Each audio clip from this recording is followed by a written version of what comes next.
The fragile ceasefire between the U.S. and Iran was overshadowed by a new round of deadly attacks this week.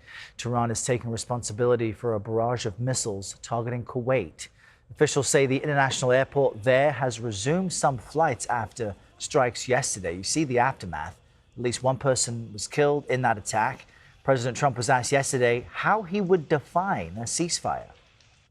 Pretty much the way it is, it's a different part of the world. You know, I'd say in that part of the world, ceasefire is when you're shooting in a more moderate manner.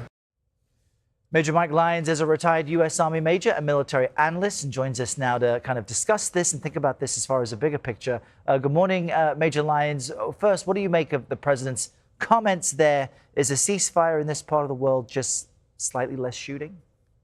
Good morning, Earl. I don't see that. I mean, he's trying to show strategic patience right now until he thinks he can get a solution. I think the Iranians are trying to goad the Americans into escalating. I think that would be disastrous. I don't think that's a good course of action for us right now to resume a large-scale military operation. Epic Fury was clearly a military victory, but we just really haven't aligned the strategy as we just have a siege now going on, which is why I think the politicians decided to vote against the president doing anything more there. So the Iranians trying to bring the United States into it and escalate it. I think the president's trying to show restraint, but he's got to find a middle ground pretty quickly, especially if the Iranians decide that they're not going to cooperate in the talks. And I wonder if this is why we're seeing not just President Trump, but his administration continue to describe the military operation as over. I mean, even yesterday, Marco Rubio declared Operation Epic Fury had ended. Let's just listen to how he did that.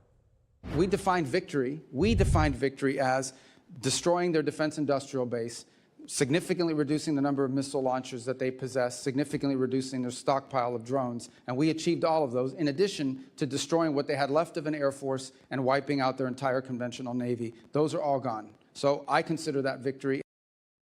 So what do you make? Is that a victory? We didn't hear the secretary mention the Strait of Hormuz or Iran's nuclear program.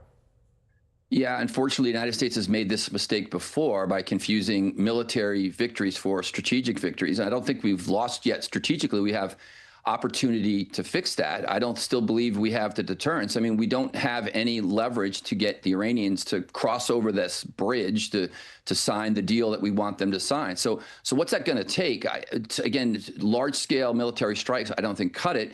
But there's got to be some level of strikes that we can make against their economy, besides the siege, that they have to be very calculated. Let's say we go after some of their ports and take away their capability to generate revenue.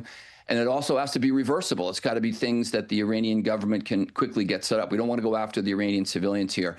So the president, I think, has got to find a solution if the Iranians don't want to come across and sign this deal to exert more leverage. And I do believe that's going to be military strikes, but I think they'll be calibrated, and again, they'll be reversible. All right, Major Mike Lyons, appreciate your insight. Thanks for being with us this Thursday. Thanks for having me.